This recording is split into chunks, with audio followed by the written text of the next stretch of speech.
Welcome to Voices of CFMA, sponsored by Profix, Construction Financial Management Association's podcast featuring conversations with our members. I'm your host, Kate Platt, CFMA's marketing manager. This month, I am joined by CFMA's project coordinator, Mike Elek. Hi, Mike. Hi, Kate. How are you today? Not bad. Thanks for joining me. Well, thanks for having me. I'm looking forward to this. Awesome.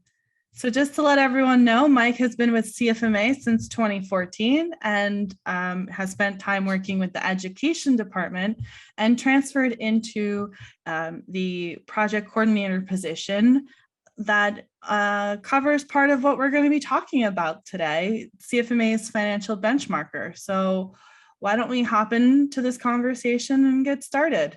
Sure. So Mike, what brought you to CFMA?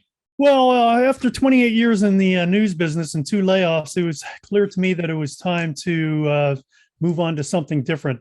Certainly as you have all seen, the newspaper business is scaled back dramatically. And so the opportunities for different jobs were no longer what they once were.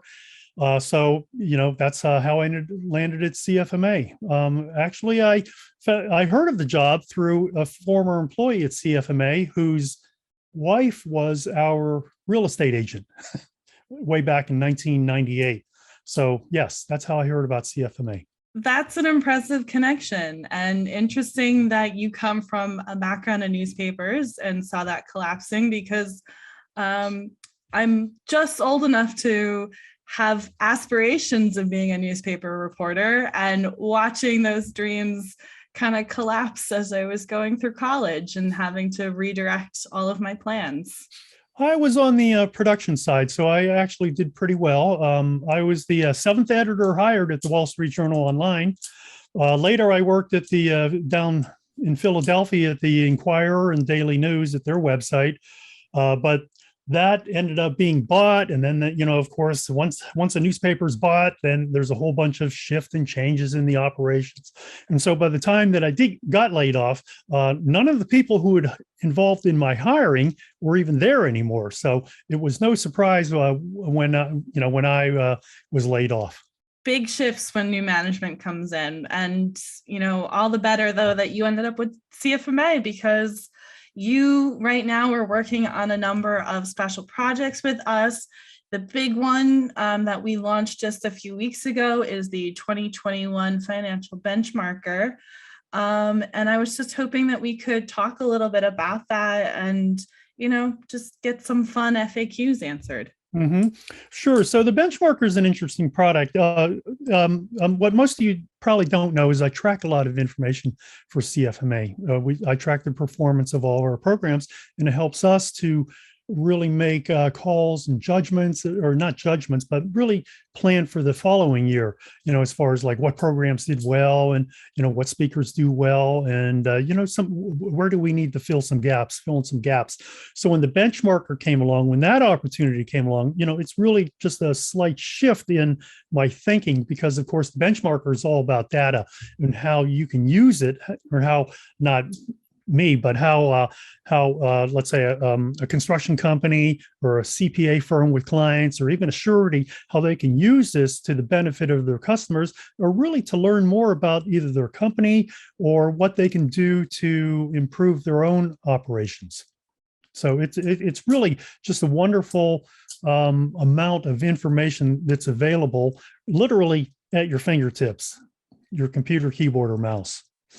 So what is the most commonly asked question when it comes to the financial benchmarker? Oddly enough, the most frequently asked question is, what constitutes a full-time employee? Really?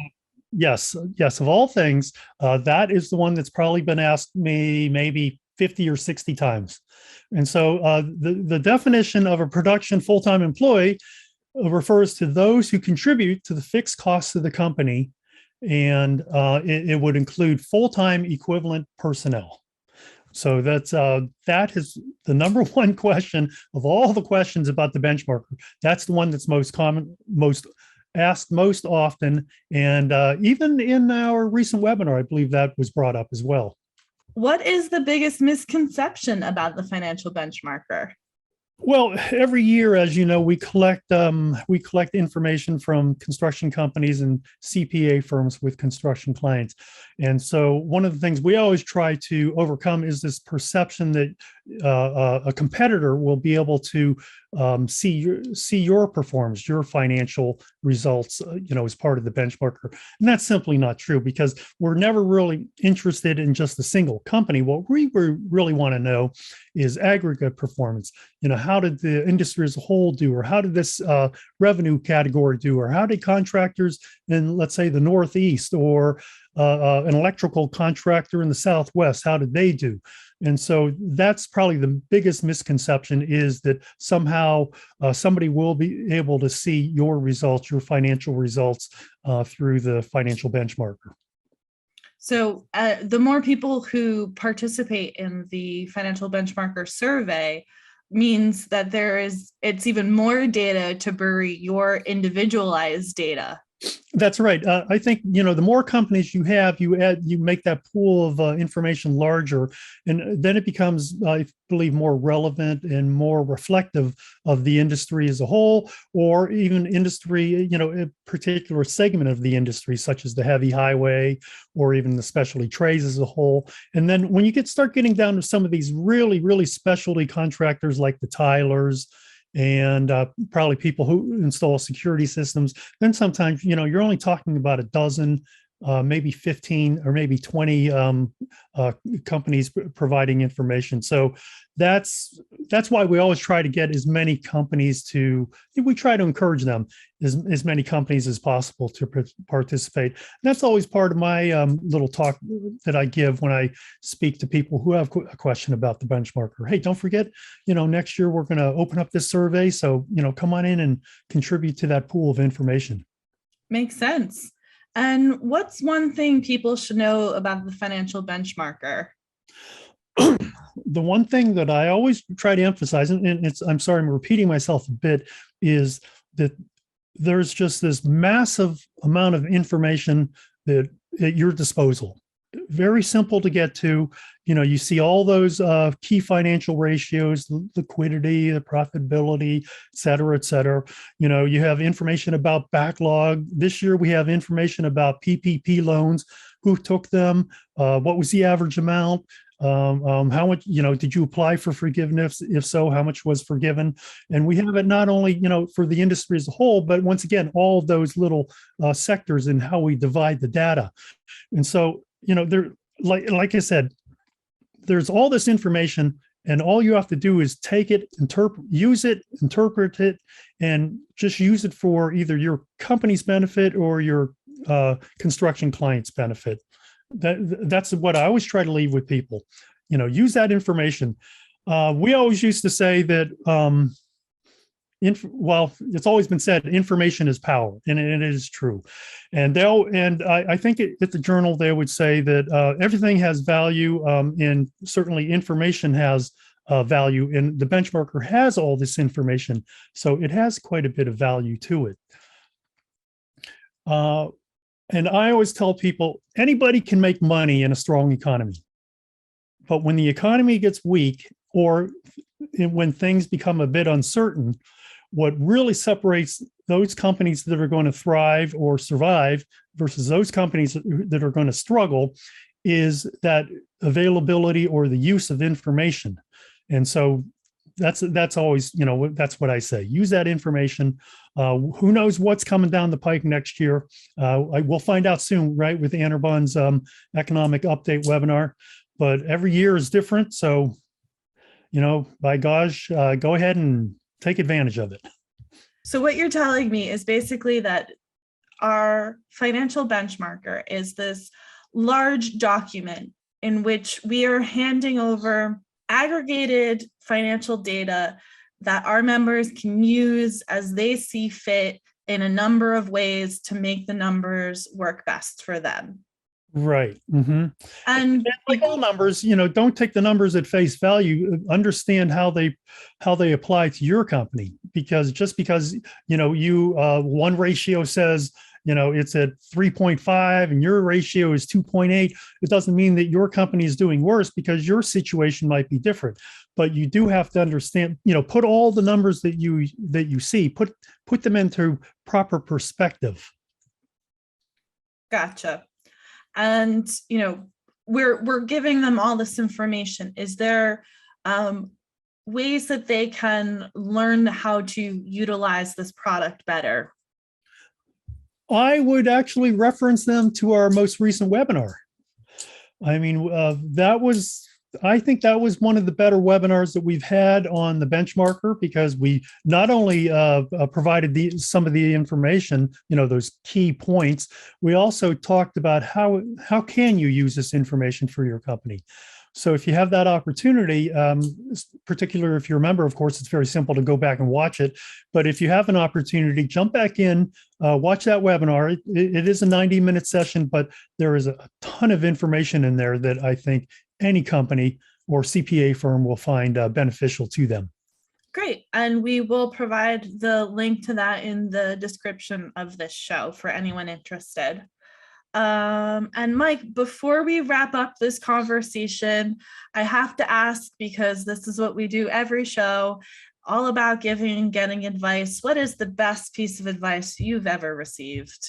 So I'm going to go back to my 14 and 15-year-old self. So I'm out in the backyard and working with my brother and my dad, and I can't remember what we're working on, some project. And I don't know why we weren't using power tools, because we always had power tools, but we're using a saw. We're sawing this board. And, and so my brother and I'm thinking, we could, if we can just saw faster or just push harder with that saw, we're going to cut that wood a lot faster, because, we're 14 and 15-year-old boys, and that's our mindset. Put as much muscle into it as we can. And so my dad's, he's standing off to the side, and he said, let the tool do the work. You don't have to saw so fast or so hard. Let the tool do the work. And, that's something that I've always sort of carried with me. Not necessarily a saw or drill or hand tool or something, but that whole idea. And so even when I'm at work, I apply that to like the computer. I let the computer do the work. And so instead of fighting the computer, which I enjoy seeing many people do every day, I don't really enjoy it, but I do see many people fighting their computer every day. For me, it's just another tool, and I understand how to use it, and I let the computer do all the work. And so often I will take time to set up some very complicated formulas, but then, from that point onward, it's very easy. I just drop in the data and let the computer do all the calculations and spit out the information that we need. And so I do that, everything from actually tracking our submissions for the benchmarker to tracking the performance of our programs. And so if you apply that to the benchmarker, let the benchmarker do the work. Go in there, look at that information and understand it, and let it help guide you, or maybe not guide you, but at least give you back information that makes sense for your company. Once again, it has to make sense for your company. That is great advice, Mike. And I appreciate you managing to tie that right back into the financial benchmarker. Well, I'm happy to do it. And Mike, I really appreciate you taking time out of your day to sit down and have this conversation with me. I know I learned a lot about the financial benchmarker and about you. We've been coworkers now for 5.5 years and walking away with new stories from you. So it's always appreciated. Thank you, Mike, for joining us. And thanks for listening to an episode of Voices of CFMA sponsored by Profix. If you're interested in learning more about the financial benchmarker, check out cfma.org/benchmarker. And if you're interested in learning more about a CFMA membership, check out cfma.org/12+. If you enjoyed this episode, don't forget to like and subscribe on your favorite podcast platform and share on social media. To check out previous episodes, visit cfma.org/podcast. And tune in next month when I sit down with our CEO and President, Stuart Binstock, to discuss the 40th anniversary of CFMA. Oh, that should be a good one.